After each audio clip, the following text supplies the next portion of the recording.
بيكم حبايبي فيديو جديد. ازيكم عاملين ايه؟ اتمنى يا رب تكونوا بخير. النهارده معانا فيديو جديد هنعمل مع بعض بعجينه واحده الباتيه والكرواسون.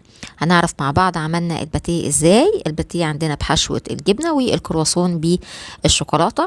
هنمشي مع بعض خطوه بخطوه. اتمنى تكملي معايا الفيديو للنهايه عشان تعرفي عملناه ازاي. يلا بينا على طول على الطريقه. بيكم حبايبي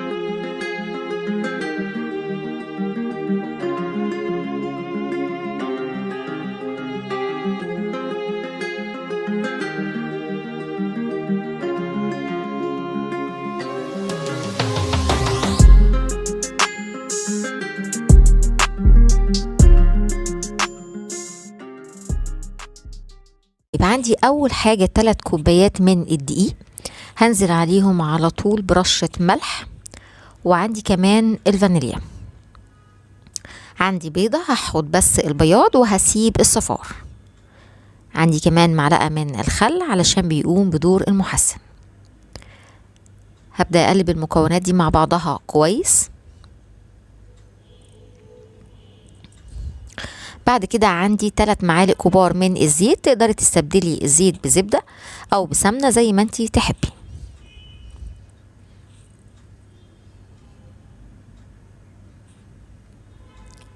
بعد كده عندي الخميرة عندي عبارة عن كيس من الخميرة الفورية، حطيته على معلقتين من السكر وشوية مية دافيين وسبتها على جنب علشان اتأكد ان الخميرة شغالة كويس. لو الخميرة بتاعتك ما عملتش الفوران ده يبقى معناها ان الخميره مش شغاله، ده معناها ان العجينه مش هتنجح خالص. ولكن لازم اختبر الخميره بتاعتي بالميه والسكر دي عشان اشوف الفوران ده.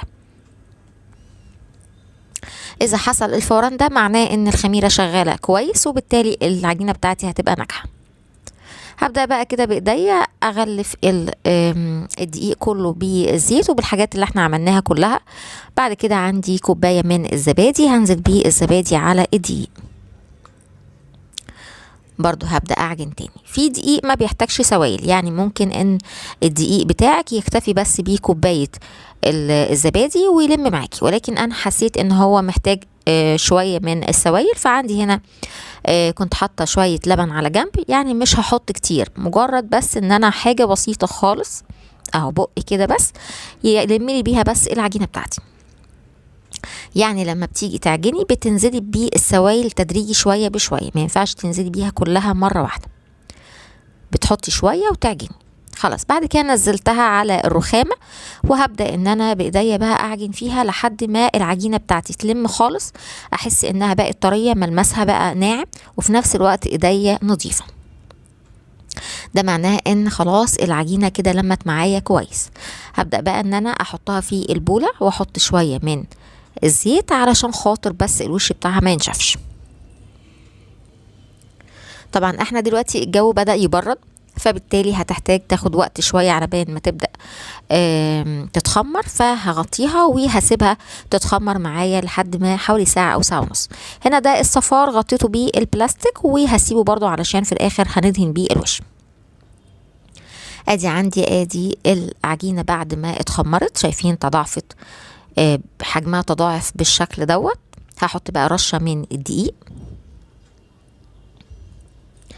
ابدا اطلع الهواء كله اللي فيه العجينه. شايفين العجينه خفيفه خالص في ايديا. من نجاح العجينه انك تلاقيها خفيفه في ايديك، ده معناها انها مسميه من جوه وانها ناجحه معاكي. لكن اذا حسيتي انها تقيله معناها انها مكتومه، ده بيكون انك انتي ما عجنتيهاش كويس او ما سبتهاش القدر الكافي من التخمير.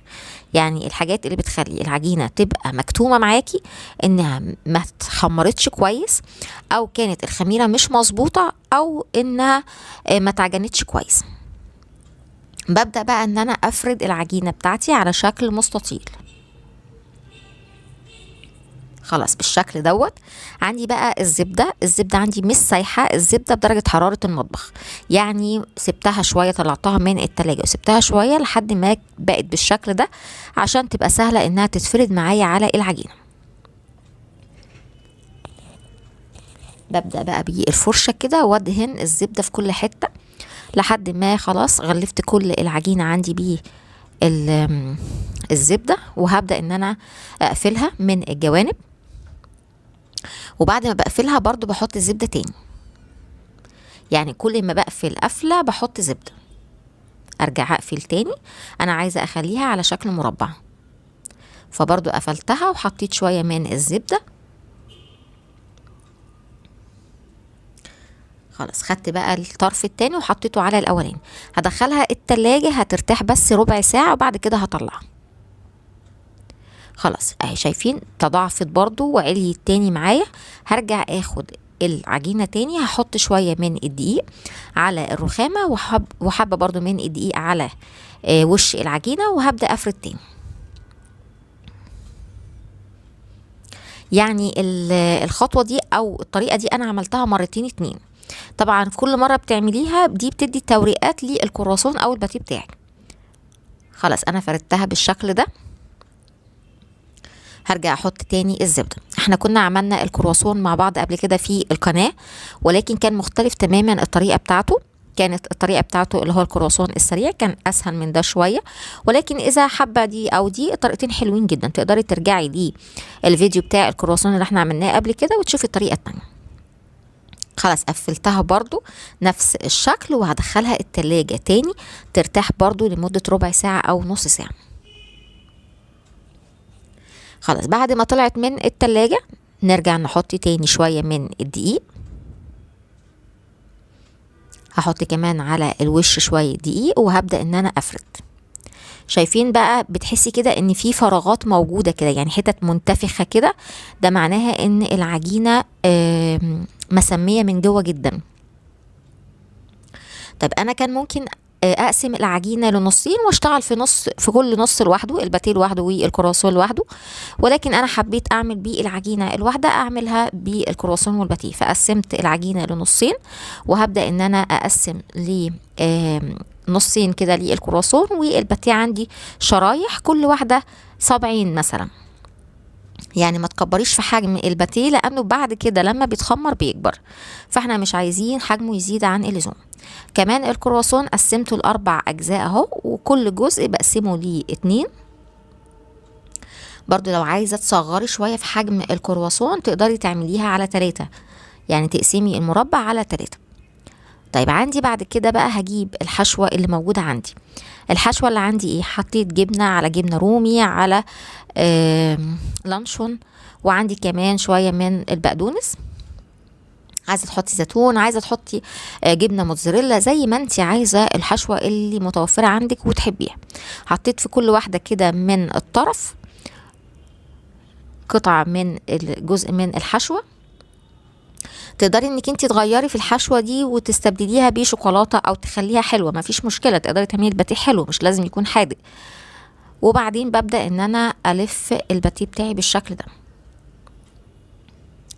شايفين هي حجمها صغير ازاي؟ بعد كده لما بتتخمر بتكبر، فانتي ما تكبريش في حجمها عشان ما تلاقيهوش كبر قوي معاكي زياده عن اللزوم. لفيته بالشكل دوت.